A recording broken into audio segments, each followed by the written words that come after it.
The tactical team arrives at 6:47 a.m. on a crisp October morning in 2019, their boots crunching through the fallen leaves of the quiet Pasadena cul-de-sac. The house sits pristine behind a white picket fence, roses carefully pruned, American flag hanging from the porch, a "World's Best Grandpa" sign visible through the front window. Detective Maria Santos holds the warrant in her gloved hand, the paper heavy with the weight of 51 years. The name typed across the top reads, Tiana Lawson, homicide, March 14, 1968. Below it, in stark black ink, David Kowalski, suspect. When they knock, he opens the door almost immediately, as if he'd been standing there waiting. David Kowalski, 78 years old, appears in pressed khakis and a cardigan, his white hair neatly combed. He looks at the officers, at their weapons, at the warrant. Detective Santos extends toward him, and something almost like relief flickers across his weathered face. "I wondered when you'd come," he says quietly, his voice steady, unnervingly calm. He turns to call back into the house. "Margaret, I need you to call Stephen," then extends his wrists without being asked. As the handcuffs click shut, his hands don't tremble. His breathing remains even. For someone whose entire life is about to unravel, David Kowalski looks like a man finally unburdened. The news detonates through the community within hours. David Kowalski, Dr. Kowalski, the man who'd chaired Westwood University's chemistry department for 23 years, who'd coached Little League for 2 decades, who'd served on the city council, who'd been named Citizen of the Year in 2003, is being charged with the brutal murder of Tiana Lawson, a crime committed when he was just 27 years old. Former students call the station insisting there must be a mistake. Neighbors who'd borrowed his tools and shared holiday meals stand in disbelief on their lawns. At St. Catherine's Church, where he'd served as deacon for 15 years, parishioners weep in the pews. "He taught my daughter chemistry," one woman tells reporters, her voice breaking. "He came to her wedding. He held my grandson. How could he?" The community doesn't just struggle to reconcile the man they knew with the monster in the mugshot. They question everything they thought they understood about evil itself. But perhaps most devastating is the realization dawning on the Lawson family, who'd known David Kowalski for decades. He'd attended Tiana's memorial services. He'd donated to her scholarship fund. He'd served on university committees alongside Tiana's mother, expressing sympathy for her loss, advocating for campus safety reforms. For 51 years, the man who'd strangled their daughter had stood among them, had looked them in the eyes, had offered condolences for the very act he'd committed. The betrayal cuts deeper than the original crime. The discovery. March 14, 1968, dawned cool and overcast in Los Angeles, the kind of gray morning where the marine layer hung thick over the west side. At Westwood University's satellite campus, spring semester was in full swing.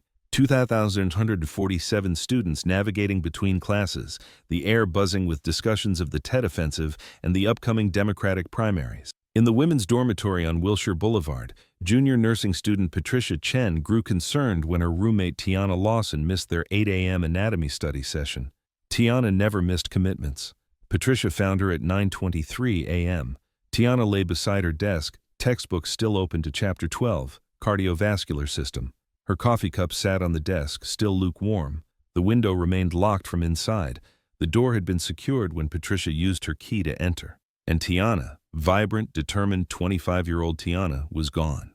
The medical examiner would later document ligature marks consistent with manual strangulation, petechial hemorrhaging in the eyes, defensive wounds on her forearms, and critical evidence beneath her fingernails, skin cells from her attacker. For 51 years, the killer walked among them. Before we continue, subscribe to follow this case and others like it. We post new solved cold cases every day. Tiana Marie Lawson entered the world on July 3, 1942, at County USC Medical Center, the second child of Robert and Evelyn Lawson. Her father worked as a postal carrier, her mother as a seamstress, both determined that their children would access opportunities they'd been denied in the segregated South they'd fled.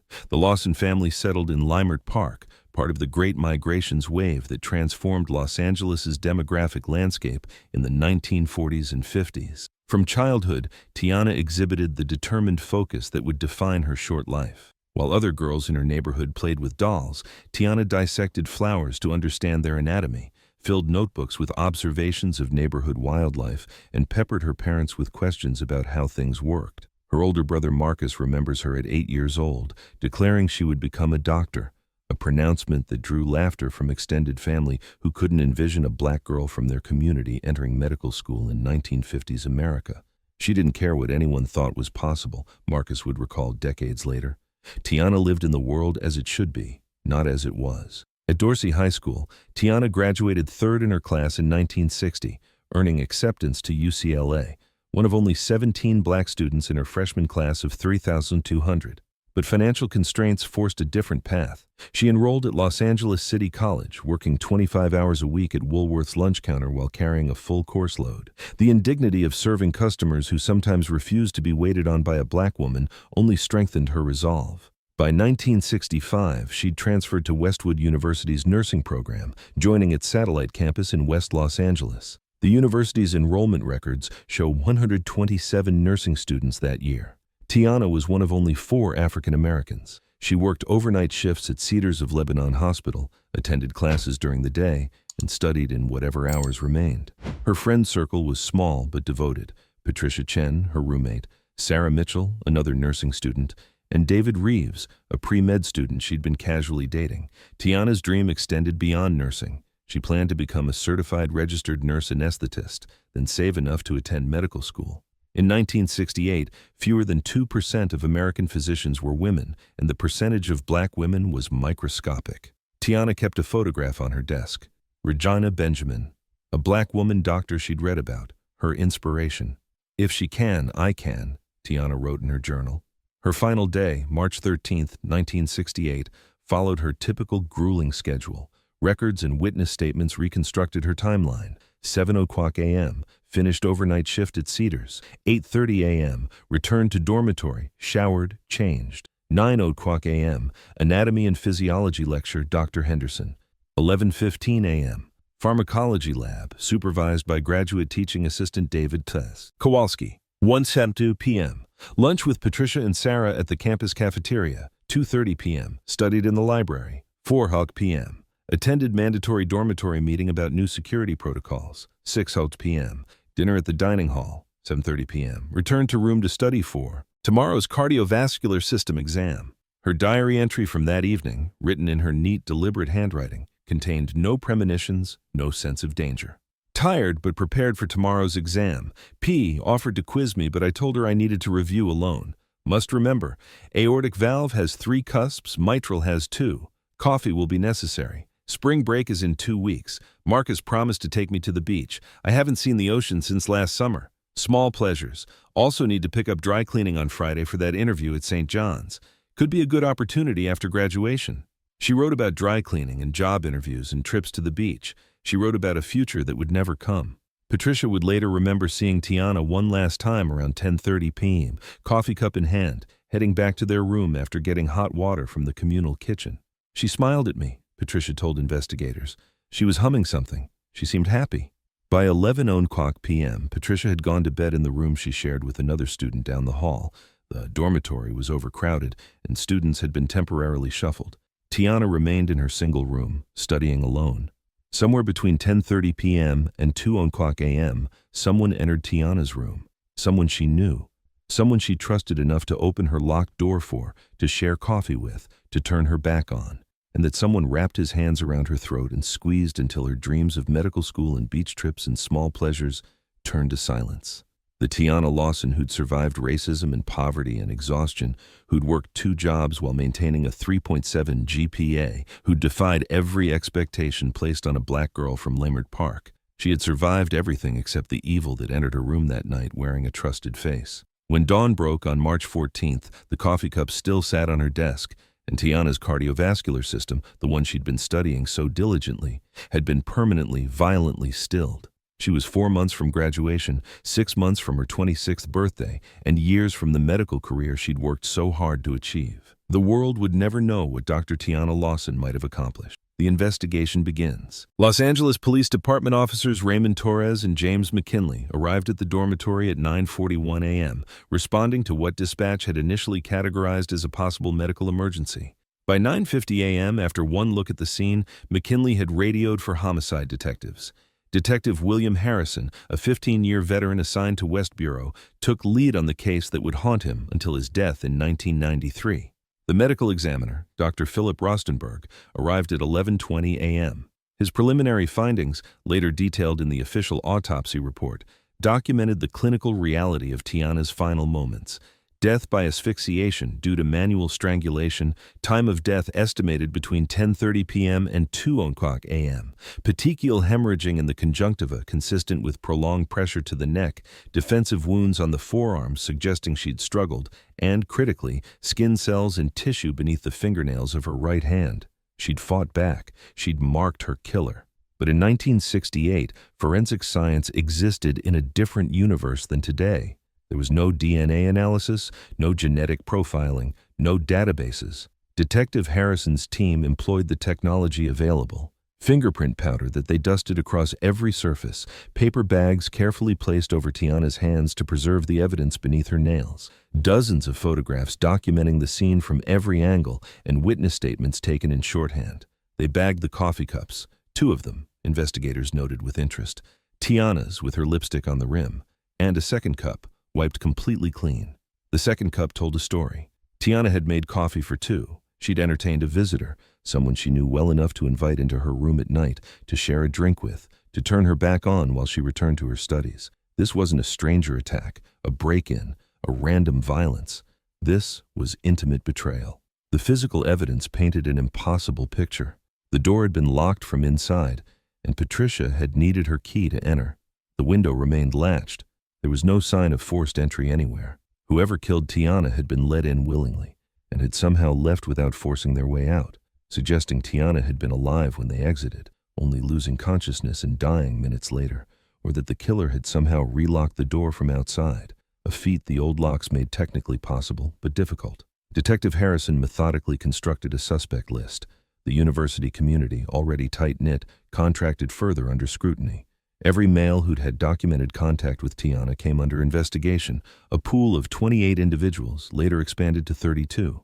David Reeves, her casual boyfriend, had been at a medical library study group until midnight, with 4 witnesses confirming his presence. Dr. Henderson, her anatomy professor, had been at a faculty dinner until 11:30 p.m., then home with his wife. Thomas Wright, a fellow nursing student who'd expressed interest in Tiana, had been in the library until closing at 11:00 p.m., then, provably in his own dormitory across campus. The night attendant signed him in at 11:25 p.m. 3 individuals emerged as primary persons of interest. Gerald Martinez, a maintenance worker who'd been seen near the women's dormitory that evening, initially gave conflicting statements about his whereabouts. Intensive investigation revealed he'd been having an affair and was protecting his alibi. His married girlfriend confirmed his presence at her apartment from 9:00 p.m. until 6:00 a.m. Robert Chen, Patricia's cousin who'd visited the dormitory that evening, had made several inappropriate comments about Tiana's appearance. He submitted to a polygraph examination, passed, and his alibi, he'd been at a poker game with 6 other men until 3:00 a.m., was ironclad. Michael Stevens, a graduate student in chemistry who'd argued with Tiana over a borrowed textbook the week before, became Detective Harrison's primary focus for nearly 2 months. Stevens had no solid alibi for the crucial hours, but fingerprint analysis cleared him. His prints appeared nowhere in Tiana's room, and multiple witnesses confirmed the textbook argument had been minor and resolved amicably. 32 suspects, 32 alibis checked and rechecked, 32 lives examined in minute detail, and 32 dead ends. What baffled investigators most were the details that refused to cohere into narrative. The locked door suggested trust, but also suggested the killer had possibly relocked it. Were they organized enough for that? The clean coffee cup suggested premeditation, the wiping of evidence, yet the struggle suggested Tiana had fought unexpectedly. The timing, late night, when most people would have alibis or be asleep and remembered, seemed both calculated and risky. And most puzzling, the evidence beneath Tiana's fingernails showed she'd scratched her attacker with enough force to draw blood. Somewhere in Los Angeles, someone had walked around with visible scratch marks on their arms or face or neck for days afterward. Yet no one had reported seeing such marks on any of the suspects. It's like he was a ghost, Detective Harrison wrote in his case notes, or like he was someone we never thought to look at closely enough. The investigation consumed 8 months of intensive work, then shifted into periodic review as leads dried up and the department's resources moved to fresh cases. The Lawson murder became what investigators dreaded most, a cold case, with tantalizing evidence but no suspect to match it to. The case changed the university irrevocably. Before March 14, 1968, dormitory doors stood propped open. Students wandered freely between buildings at all hours, and security consisted of a single night guard who mostly checked that doors were locked at midnight. After Tiana's death, the university installed deadbolts on every dormitory room door, hired 6 additional security officers, implemented a sign-in system for all visitors, and established a 10:00 p.m. curfew for women's dormitories, a restriction that sparked protest but remained for 3 years. The satellite campus, already struggling with enrollment, saw applications drop 34% the following year. Some students transferred away, parents withdrew. Their daughters, and the invisible sense of safety that had characterized the campus evaporated permanently. Where are you watching from? Drop your location in the comments. Robert Lawson stood in his garage surrounded by evidence the police department didn't want anymore. Maps covered every wall. Los Angeles County in excruciating detail. Streets marked with colored pins representing witnesses, suspects, locations, theories. Red for people who'd been cleared. Blue for those still under suspicion in Robert's mind. Green for locations relevant to the case. Yellow for question marks, for things that didn't add up. By 1972, the walls looked like a cartographer's fever dream. The LAPD had officially moved the case to inactive status in 1970, though Detective Harrison continued reviewing it on his own time. Robert Lawson refused to let go. He'd taken early retirement from the post office in 1971 at age 54 to dedicate himself fully to finding his daughter's killer. Every day, he arrived in the garage by 7 a.m. with fresh coffee and the growing stack of files he'd assembled through Freedom of Information Act requests, interviews with witnesses the police had cataloged, and his own investigation. His health deteriorated under the obsession. His first heart attack came in 1976 at age 59. His doctors blamed stress and ordered rest. Robert returned to his garage within 3 weeks. His second heart attack in 1982 nearly killed him. He was killing himself trying to find who killed Tiana, Marcus Lawson would later say. We kept telling him to stop, that it wasn't worth dying over. He'd say, "She's already dead. What's my life worth if I don't try?" Evelyn Lawson's grief manifested differently, but no less devastatingly. She kept Tiana's room exactly as it had been, refusing to pack away clothes or clear the desk. For 23 years, until her death in 1991, Evelyn set a place for Tiana at every dinner. 4 plates, 4 glasses, 4 sets of silverware. The family ate with an empty chair, a ghost at the table. Neighbors recall seeing Evelyn standing at the window at night, watching the street as if Tiana might walk up the path and return home. She never said it, Patricia Chen, who remained close to the family, recalled. But I think part of Evelyn believed there'd been a mistake, that Tiana would come back. The siblings bore their own scars. Marcus, the older brother who'd encouraged Tiana's dreams, fled to Seattle in 1973, unable to stay in the city where his sister had died. He built a life there, married, had children, became an accountant, but he never stopped carrying guilt that he hadn't protected her.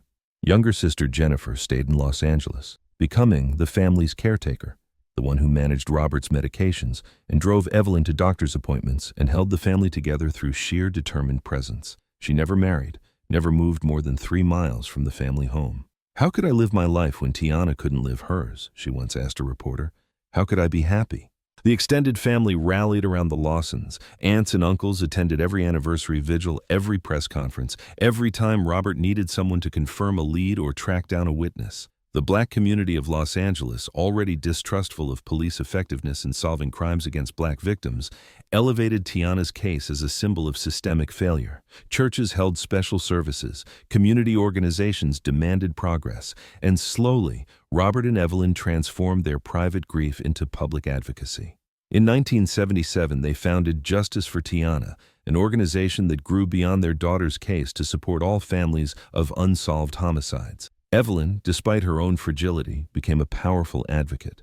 She testified before the California State Legislature in 1909, pushing for better funding for cold case investigations. Her testimony, delivered in a voice barely above a whisper, but carrying the weight of 11 years of grief, helped pass legislation that allocated $2 million to the state's cold case units. Jennifer, inspired by her mother's advocacy and fueled by her own anger at the system's failures, enrolled in law school in 1985 at age 33. She graduated, passed the bar, and became a prosecutor specifically to work on cases like her sister's. She never handled Tiana's case directly, conflict of interest, but she built a reputation as relentless in pursuing justice for victims whose cases had gone cold. "Every victim I get justice for is a small piece of justice for Tiana," she said. Robert's investigation generated 17 volumes of journals by the time of his death in 1994. Handwritten pages filled with theories, timelines, psychological profiles, and increasingly desperate attempts to solve what trained detectives couldn't. The later volumes show his mental state deteriorating alongside his physical health, handwriting becoming shakier, theories becoming more speculative, hope fading. His final entry, written 3 days before the heart attack that killed him. 26 years tomorrow. I'm sorry, baby girl. I couldn't do it. I couldn't find him. I failed you. He died believing he'd failed. He died never knowing that the evidence he'd fought so hard to preserve, the pressure he'd applied to keep the case active, and the advocacy organization he and Evelyn built would eventually contribute to catching his daughter's killer. He died before DNA analysis could give Tiana's fingernails a voice. Detective Harrison retired in 1988, having never solved the case that haunted him most.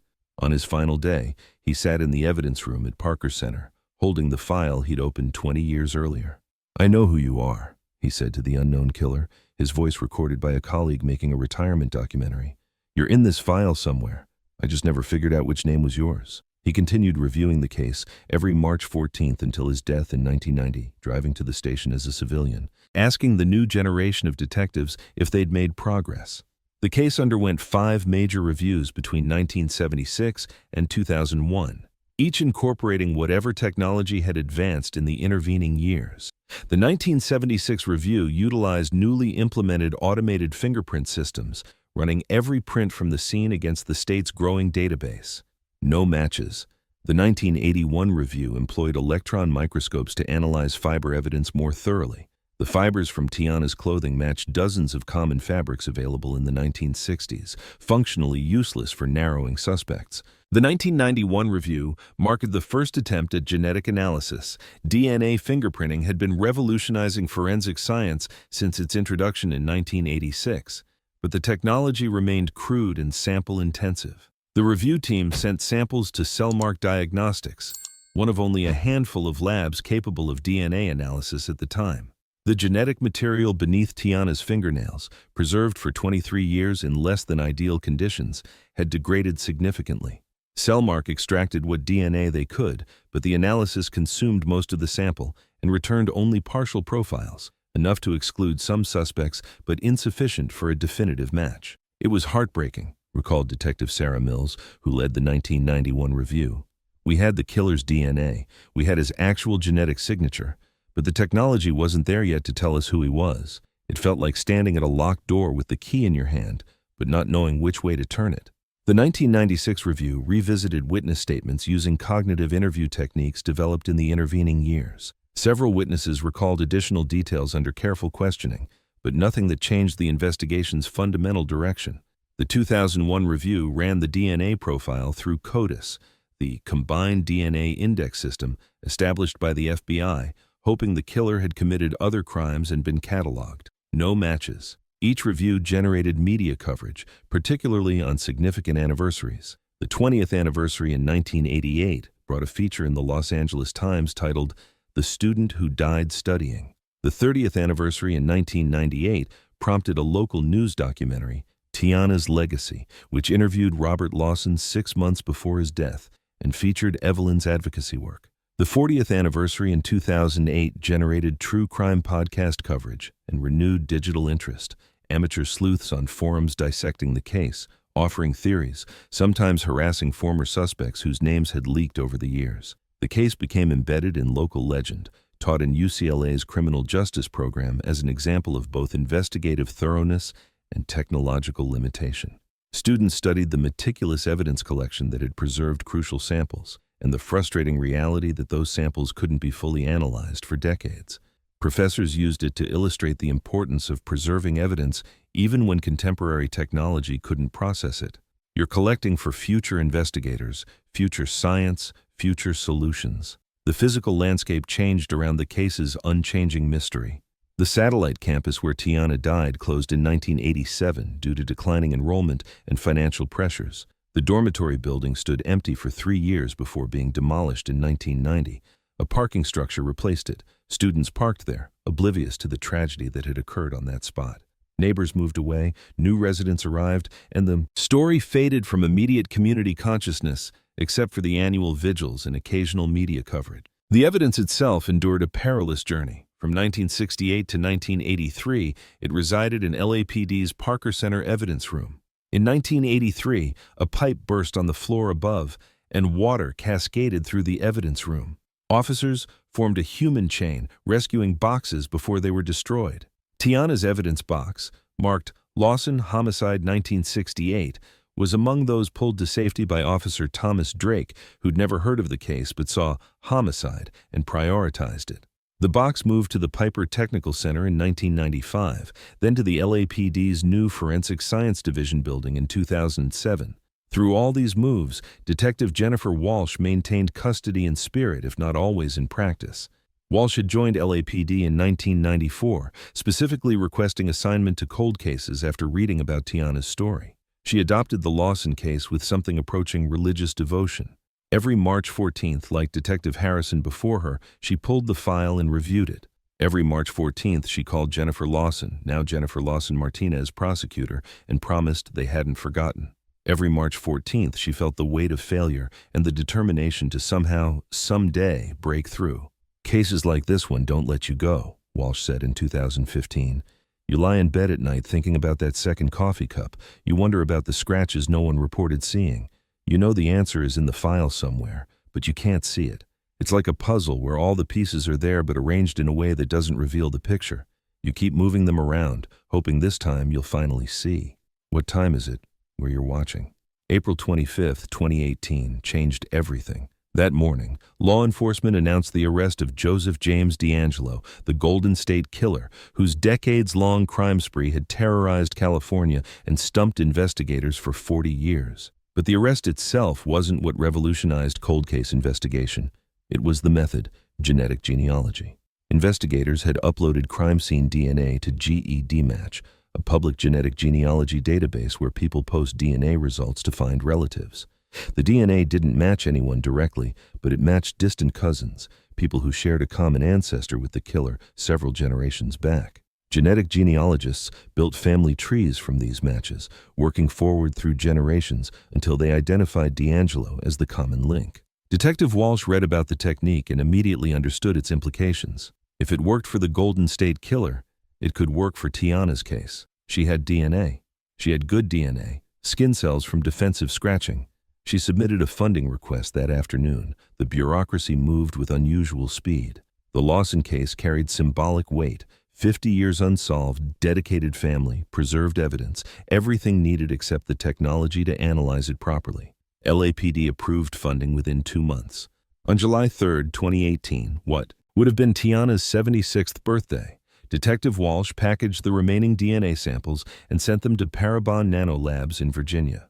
Dr. Ellen McRae, Parabon's lead genetic genealogist, received samples containing approximately 412 nanograms of degraded DNA. Modern standards prefer 1,000 plus nanograms, but McRae had worked with worse.